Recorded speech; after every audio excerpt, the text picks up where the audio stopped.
Hello Raptors fans, and welcome back to Raptors Report. Today we will be discussing the Toronto Raptors game against the Dallas Mavericks. But before we do that, we've got to talk about more draft, and also there's some news about the team. There have been two signings that the Toronto Raptors have made recently, so we'll start with that.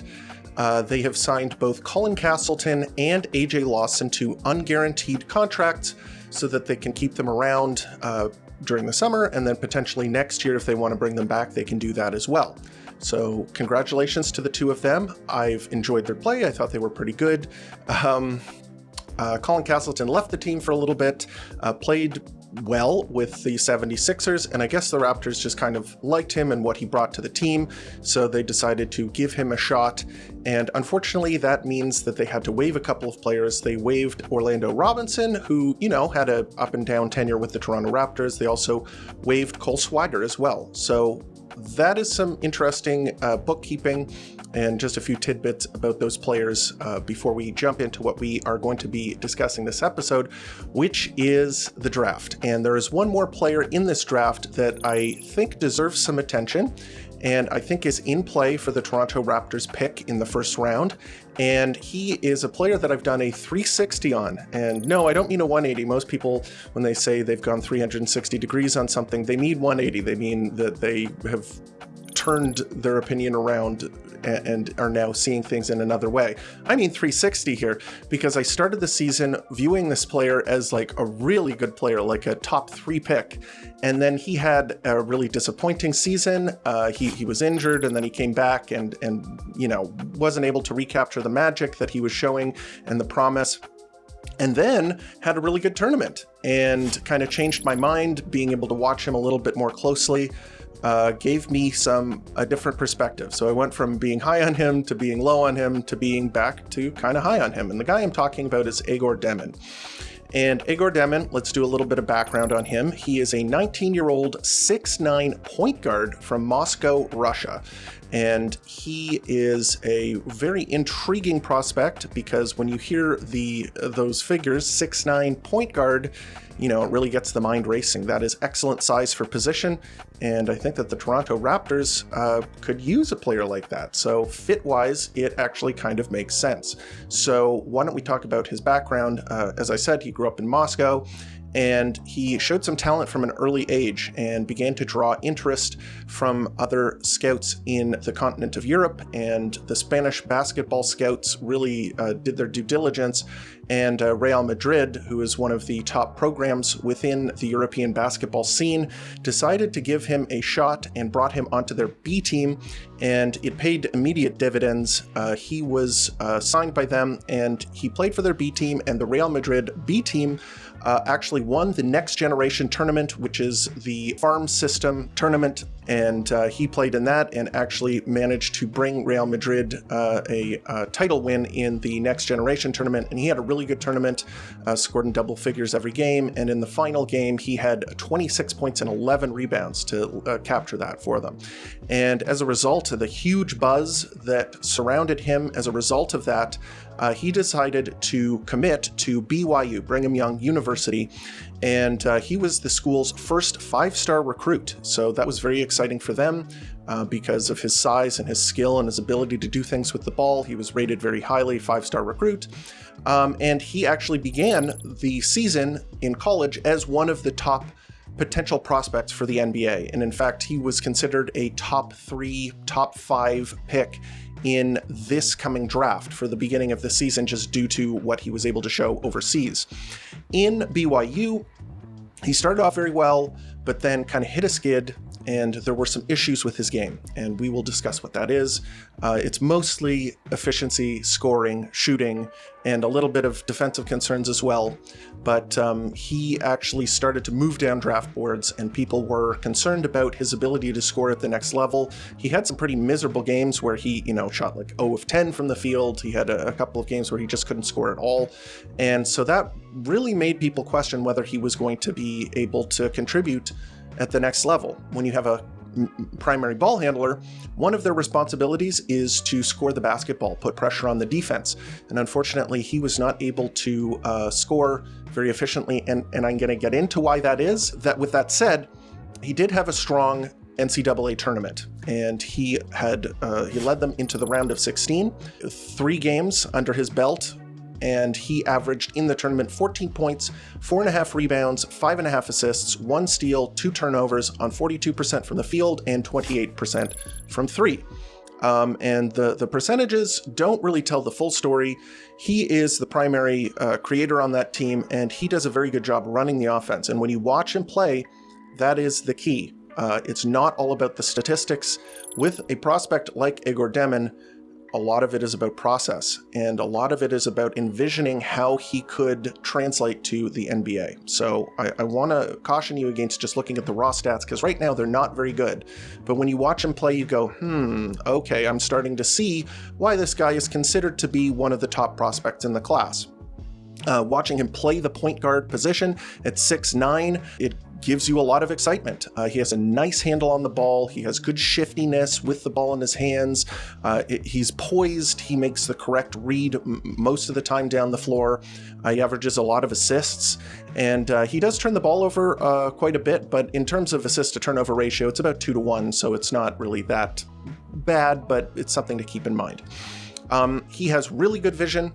Especially when he's running the pick and roll. He's able to make good reads and find players that are open, and not just reads where, you draw the extra help defender and someone is open and you kick it out to them. He can make advanced passes, skip passes, bounce passes, and hit people in stride.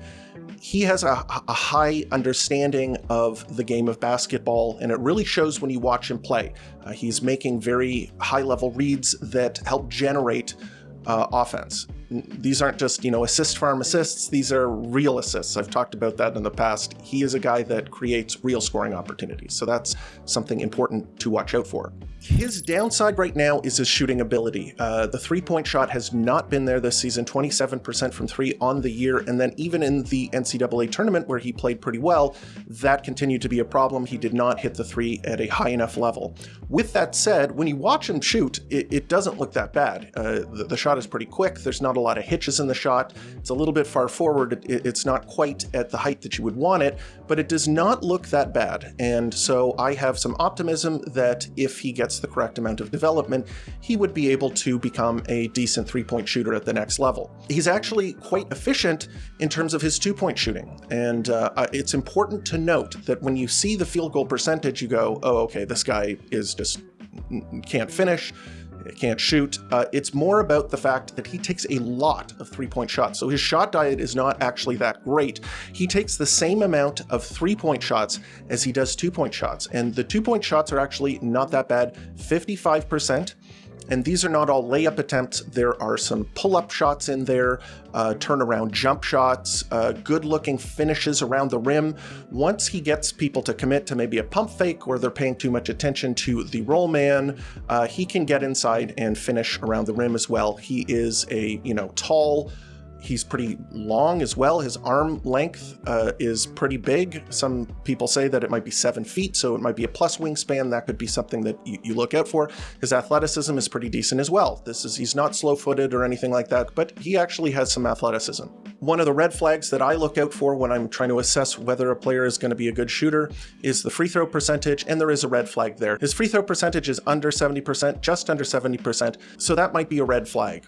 And it's something to be concerned about because perhaps he just doesn't have the natural shooting touch that you would hope for from a lead ball handler. Many comparisons have been made to another player who was a top 10 pick and started off his career not so well, but has emerged as a really nice looking player for the Chicago Bulls, and that is Josh Giddey. Josh Giddey, I think, is a pretty good comparison here. A large ball handler who struggled with his shooting as well early in his career. A similar level of athleticism. I think that Demin is a better of an athlete than Josh Giddey. I think he has a little bit more burst. So similar feel for the game, good passing ability from both of them. Right now, he is a project, I would say. He is a guy that I think is going to require more development at the NBA level before he becomes, the player he could potentially be. Right now, I think that his scoring and inability to shoot the ball is something that's going to hold him back at the next level, at least for the time being. He is an ambidextrous ball handler. That's important to note. He can drive with both hands, but he is more of a natural righty, because it is important when you watch a lead ball handler to see whether they are comfortable using both of their hands while attacking the rim, and he can do both, so that is a good sign. In terms of fit, so this is something that I was thinking about, and I know it's not as important because the team is in flux right now. The Toronto Raptors could have a completely different roster by the time they get to the compete window. Right now, they're at the beginning of the rebuild, and this draft pick, especially this draft pick, should be seen as one of the key building blocks of this franchise. The person that they take in this draft, you have to consider building around them. And obviously, there are some certain players on the Toronto Raptors that deserve a bit of consideration, but I think that this draft pick should be an important one for the Toronto Raptors. And I think that they can select almost anyone in this draft, in the draft range, if they feel comfortable with them as a prospect, even if they may not fit the team very well. So that's something to keep in mind. But I do think that Egor Demin could fit the Toronto Raptors, especially in a bench role, because he has great size for his position. 6'9" point guard, the ability to handle the ball, means that he can fit into that bench lineup. So there's Jamal Shead, Jacoby Walter, Jonathan Mobo, Grady Dick. Those guys are probably going to be bench players next season. I think that Egor Demin would fit pretty well alongside those players. They could use another ball handler. Grady and Jacoby Walter right now are off-ball guards, and as a result, I think that putting him around those types of players would be pretty good. And he has a good size for position, which means that he could play alongside Jamal Shead as well, without having the concerns of a dual point guard lineup, especially when one of them is small. You want a guy who can defend up the positions. You don't want two small guards. So I think the fit there is pretty good. Also, in terms of what the Toronto Raptors like from prospects, I think he fits into the philosophy that they have, which is that they like players who are big, long, have decent athleticism, but also have a really good feel for the game.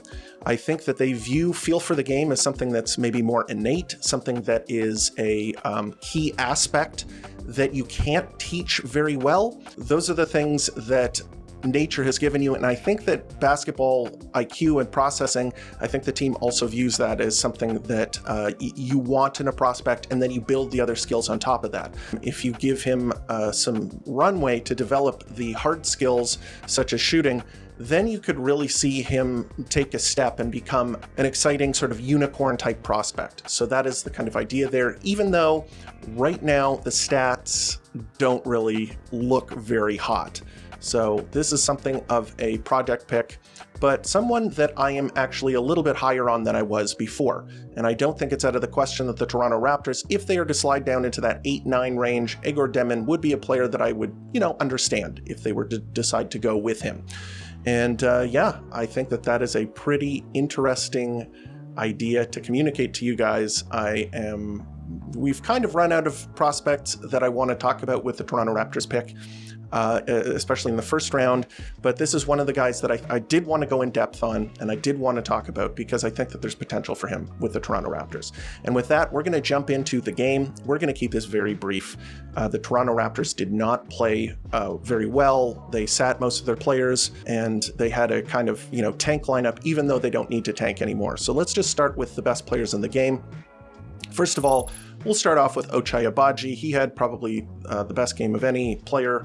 He was insanely hot from three. He was 5 of 5 from three in the first quarter. He finished with 24 points on 12 shots, which is fantastic. He was 6 of 7 from three.